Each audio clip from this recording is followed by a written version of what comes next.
नमस्कार, मैं अर्चना आप सभी के सामने शिव गुरु की एक नई कथा लेकर के आई हूँ।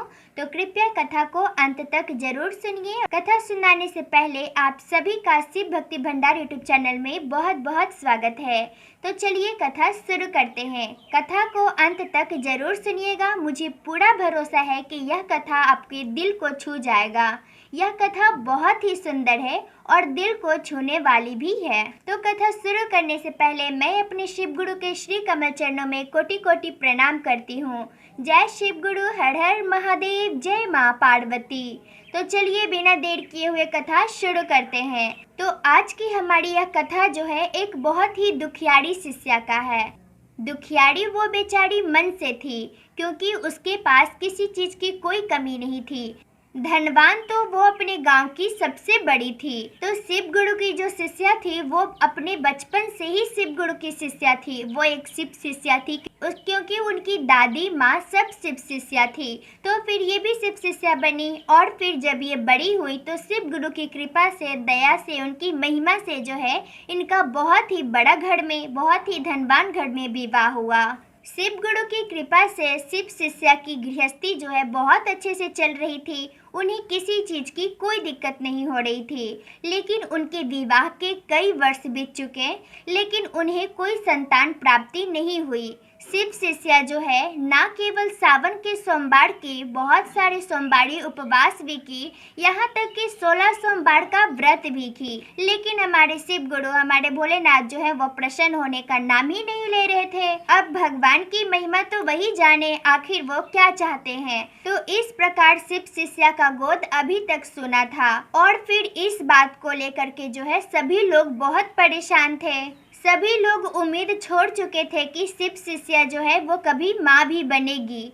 फिर ऐसे ही समय चलता रहता है और शिव शिष्या जो है अपने शिव गुरु पर से कभी भी भरोसा अपना नहीं उठने देती है और शिव गुरु की पूजा करते रहती है। तो फिर ऐसे ही समय बीतने लगा और फिर शिव गुरु की जो शिष्या थी उसी के गांव में, मतलब उसका ससुराल में जो है वो शिव चर्चा था। और वो शिव चर्चा जो है वो बहुत ही दूर था। एक नदी जो उनके गांव में जो है एक बहुत ही विशाल नदी बहती थी, उसी के किनारे पे भगवान शिव का एक मंदिर था और शिव चर्चा जो वहीं पे था। और फिर उस दिन जो है शिव शिष्या बहुत बीमार पड़ गई थी। उनका तबीयत ठीक नहीं लग रहा था और फिर गांव की बहुत सारी औरतें जो थी, जो शिव गुरु की शिष्या थी, वो उन्हें बुलाने के लिए आई कि शिव चर्चा में आपको चलना होगा।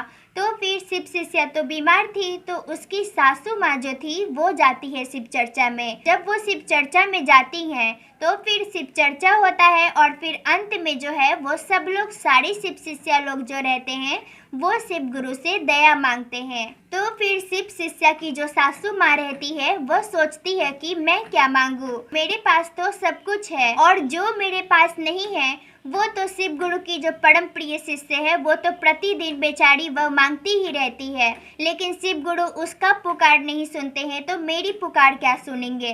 लेकिन फिर भी जो है वो शिव गुरु के सामने अपना सर झुका करके बोलती है, हे शिव गुरु, मेरे आंगन में मेरे पोते की किलकारी गूंजेगी तो मैं हर साल यहीं पे आकर के आपका शिव चर्चा करवाया करूंगी। फिर क्या, यही दया मांग करके जो है शिव शिष्या की सास आती है और फिर ऐसे ही समय बीतने लगता है और कुछ दिनों के बाद ही पता चलता है कि शिव शिष्या जो है माँ बनने वाली है। अब जब ये बात जो है शिव शिष्या की सास को पता चलता है तो उन्हें भी पता चलता है कि शिव गुरु की महिमा कितनी बड़ी है, कितनी महान है, कितनी निराली है। और फिर उस दिन से जो है वो भी शिव शिष्या बन जाती हैं। पहले वो शिव गुरु की शिष्या नहीं थी, ना ही वो शिव गुरु की पूजा किया करती थी, वो तो सिर्फ देखती थी कि उनकी बहू शिव शिष्या है। फिर क्या, शिव गुरु की शिष्या जो रहती है उसकी सास जो है वो अपनी बहू से बता देती है, शिव शिष्या से बता देती है कि वो जब शिव चर्चा में गई थी, जो कि नदी किनारे पे जो कि भोले बाबा का मंदिर था, वहाँ शिव चर्चा हुआ था, तो तो वो गई थी तो क्या मांगी थी दया में, और फिर वो जानती है कि शिव गुरु ने उनका पुकार सुना और फिर उन्हें जो है दादी बनाया है। तो वो बोली शिव शिष्या से कि जब तक मेरी जीवन है तब तक तो मैं चर्चा वहाँ करवाऊंगी ही, लेकिन अगर मैं ना रही कल को तो तुम जरूर करवाना वहाँ शिव चर्चा। फिर ऐसे ही समय बीतने लगता है और फिर शिव शिष्या जो है शिव गुरु की दया से, शिव गुरु के आशीर्वाद से जो है एक बहुत ही सुंदर पुत्र को जन्म देती है। और फिर एक पुत्र के बिना जो है शिव गुरु की शिष्या का पूरा जीवन जो है वो अधूरा था, उनका पूरा परिवार जो अधूरा था वो पूरा हो जाता है। शिव शिष्या के जीवन में जो है वो खुशहाली आ जाती है। फिर ऐसे ही समय बीतने लगता है और फिर शिव शिष्या का जो बेटा है वो बड़ा होने लगता है और फिर शिव शिष्या की जो सास रहती है, जो उसके ससुर रहते हैं, वो सारे जो है वो बूढ़े होने लगते हैं।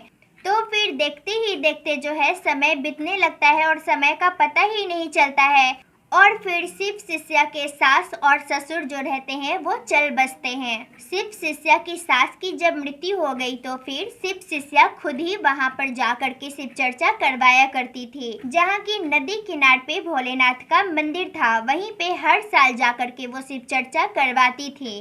देखते ही देखते जो है शिव शिष्या का बेटा वो 30 वर्ष का हो गया।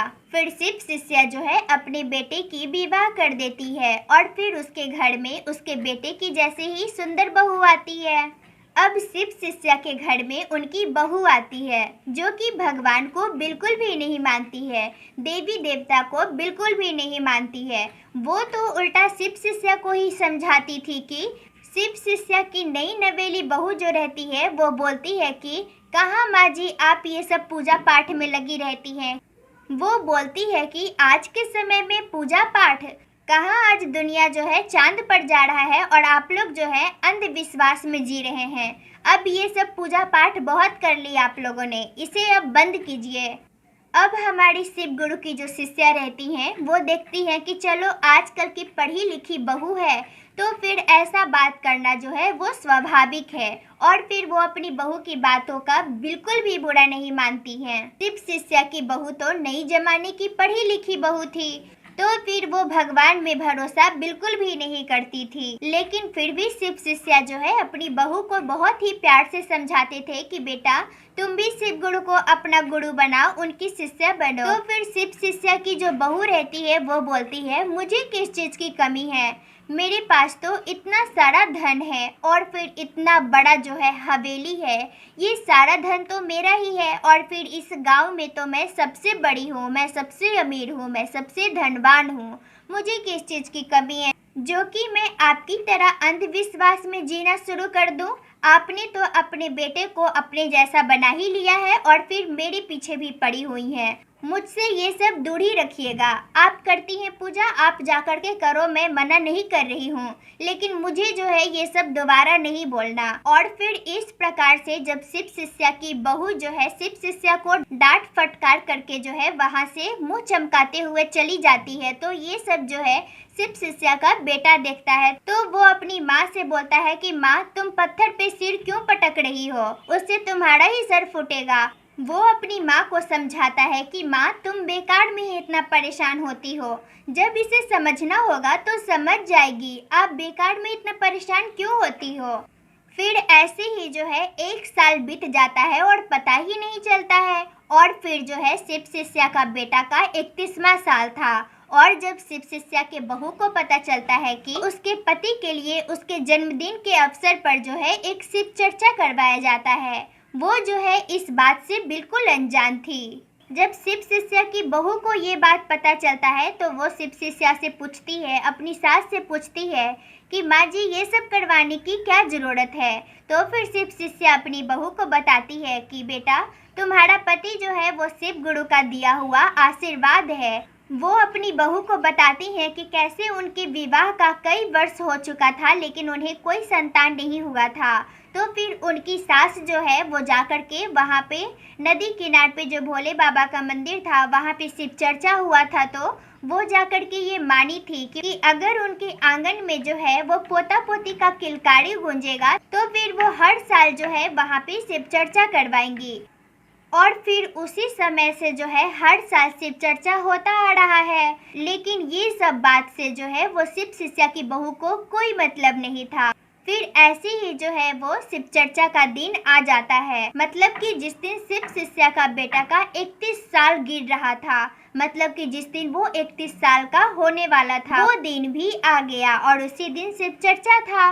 तो फिर सुबह सुबह उठ करके शिव शिष्या जो है वो पूरे घर को जो है गोबर से लिपती पोतती है। और ये सब देख करके जो है शिव शिष्या की बहू बोलती है, क्या पूरे घर में गंदगी फैला रही हो? कि पता नहीं यहाँ पे कौन से भगवान, कौन से शिव गुरु हैं जिनका भूत जो है आकर के सब पर जो है वो जादू चला रखा है।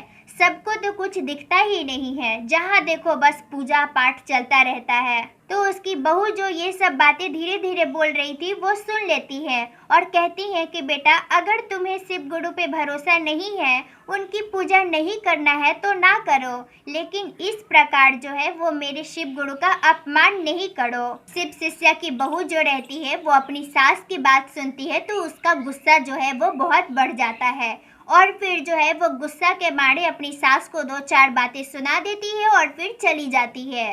और फिर ऐसे ही सारा तैयारी करके जो है शिव शिष्या नदी किनार पे पहुंचती है, जहाँ की भोलेनाथ का मंदिर था। और फिर वहीं पे हर साल शिव चर्चा होता था, तो वहीं पे जो है सब लोग पहुंच जाते हैं। सभी लोग जो है शिव चर्चा में एक साथ आ जाते हैं और फिर उसमें जो है सबसे सजी धजी कोई रहती है तो वो शिव शिष्या की नई नवेली बहू रहती है। और फिर मंदिर के बाहर सारी शिव शिष्या जो है वो बैठ जाती हैं बोरा बिछा करके, क्योंकि वहीं पे शिव चर्चा होने वाला था और फिर वहीं पे सब लोग बैठ जाते हैं।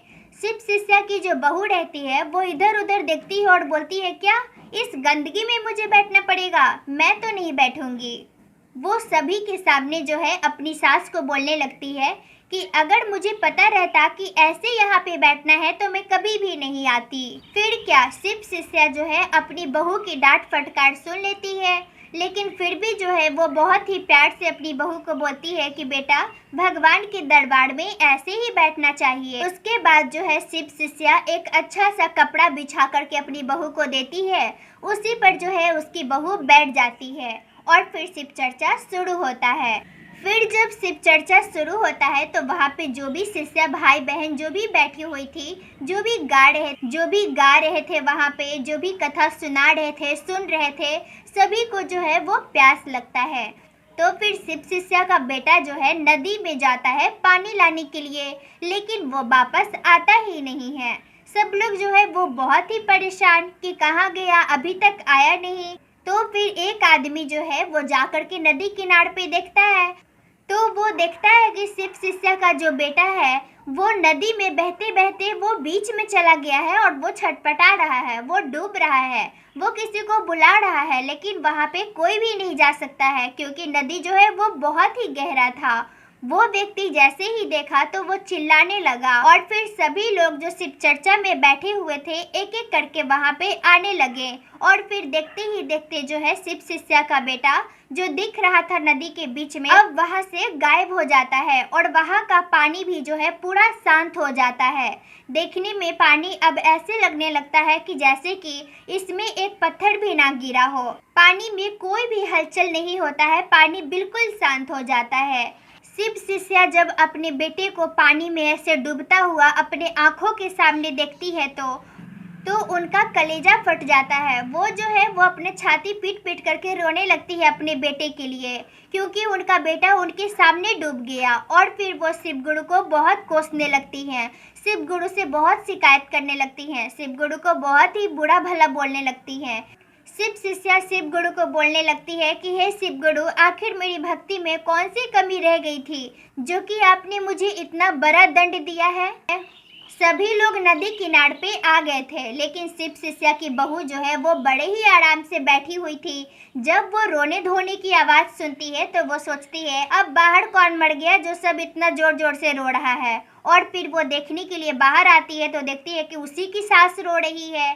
फिर जब उसे पता चलता है कि उसका पति पानी में डूब गया तो वो भी बहुत रोने लगती है और अपनी सास को बहुत ही बुरा भला बोलने लगती है कि सब आप ही के कारण हुआ है।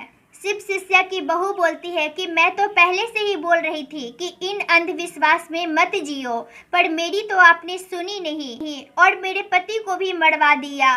कहाँ गए आपके शिव गुरु? बड़ा आपको शिव गुरु पे भरोसा था, तो जरा बुलाओ शिव गुरु को, मैं भी तो देखूं आपके शिव गुरु में कितना ताकत है, कितना शक्ति है।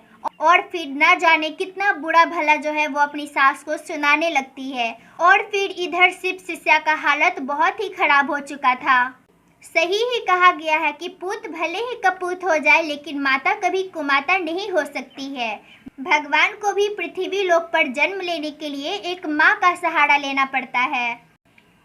शिव शिष्या शिव गुरु से बोलती है कि हे शिव गुरु, मेरी भक्ति में अगर कोई कमी रह गई है तो मुझे दंड दो, मुझे सजा दो, लेकिन मेरे बेटे को मुझसे ना छीनो। मेरी गोद और मेरी बहू का मांग ना उजड़ने दो, मेरी भक्ति का लाज रखो। और अगर नहीं ऐसा कर सकते हो तो ठीक है, मेरी भी प्राण आपको लेनी पड़ेगी। और फिर इतना बोल करके जो है शिव शिष्या वहाँ से उठती हैं, जबकि बहुत सारी औरतों ने उन्हें जो है बहुत जोरों से पकड़ी हुई थी, लेकिन फिर भी वो जैसे तैसे उठती है और फिर वो नदी में कूदने के लिए नदी की तरफ दौड़ पड़ती हैं। इतना में ही वहाँ पर जो है वो शिव शिष्या का बेटा का गेरुआ रंग का भगवा रंग का जो है वो एक गमछा रखा हुआ था वो दिखाई देता है और सब शिव शिष्या को पकड़ लेता है और बोलता है, देखो तुम्हारा बेटा तो जिंदा हो गया, वो आ रहा है। और फिर देखते ही देखते शिव शिष्या का बेटा का जो है वो भगवा रंग का गमछा ऊपर आता है और फिर उसका बेटा जो है वो ऊपर आता है, लेकिन वो जो है नदी के बीच में ही रहता है। और फिर नदी में एक अचानक से बहुत जोरों की लहर आती है और वो लहर जो है वो मंदिर की तरफ ही आ रहा था।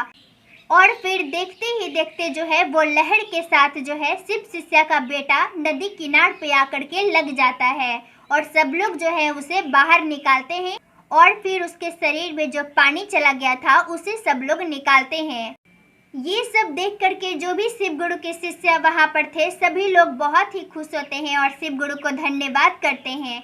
और फिर शिव शिष्या की तो जैसे जान में जान आती है और फिर शिव शिष्या शिव गुरु को अपने प्रणाम करती है और फिर वो जो बुरा भला बोली थी उसके लिए भी क्षमा मांगती है और अपने बेटे को अपने सीने से लगा करके बहुत रोती है। और तो और शिव शिष्या की जो बहू रहती है वो भी बहुत रोती है और फिर वो अपनी सासू माँ से भी माफ़ी मांगती है और शिव गुरु से भी क्षमा मांगती है। और फिर उस दिन से जो शिव गुरु की बहू आई थी जो कि चांद पर जाने की बात करती थी कि आज जमाना जो है वो चांद पर जा चुका है और जो अंधविश्वास की बातें किया करती थी उसे भी जो है शिव गुरु की महिमा कितना महान है इस बात का आभास, इस बात का ज्ञान हो चुका था। और फिर इस घटना के बाद शिव शिष्या की बहू भी जो है एक शिव शिष्या बन जाती है अपनी सास की तरह। और फिर ऐसे ही देखते देखते कुछ समय के बाद जो है शिव गुरु की कृपा से शिव शिष्या दादी माँ बनती है और फिर शिव शिष्या जो है अपना बाकी का सारा जीवन सुख में व्यतीत करते हुए अपने पोते के साथ खेलते हुए और शिव गुरु की भक्ति करते हुए व्यतीत कर देती है। और फिर अंत में शिव गुरु की कृपा से जो कि जीवन भर शिव गुरु की शिष्या अपना पूरा जीवन जो है वो शिव गुरु के नाम की थी, जो कभी किसी का ना बुरा चाहती थी और ना किसी के साथ बुरा करती थी और ना ही किसी के बारे में बुरा सोचती थी, वो अंत काल में जो है वो शिव गुरु के धाम जाती है, शिव लोक जाती है। तो इस प्रकार हमारी आज की कथा समाप्त होती है। तो मैं यही उम्मीद करती हूँ कि आज की कथा आप सभी को बहुत पसंद आया होगा और फिर जितनी श्रद्धा पूर्वक आप ये कथा को सुने हैं और भी ऐसे ही दिल को छू जाने वाली शिव चर्चा कथा जो है शिव भक्ति भंडार यूट्यूब चैनल पे बहुत सारी पड़ी हुई है, तो जा करके इतना ही श्रद्धा पूर्वक आप उन कथाओं को भी सुने। तो फिर मिलती हूँ अगली वीडियो में एक नई कथा के साथ, तब तक के लिए नमस्कार। अंत में प्रेम से बोलिए हर हर महादेव, घर घर महादेव।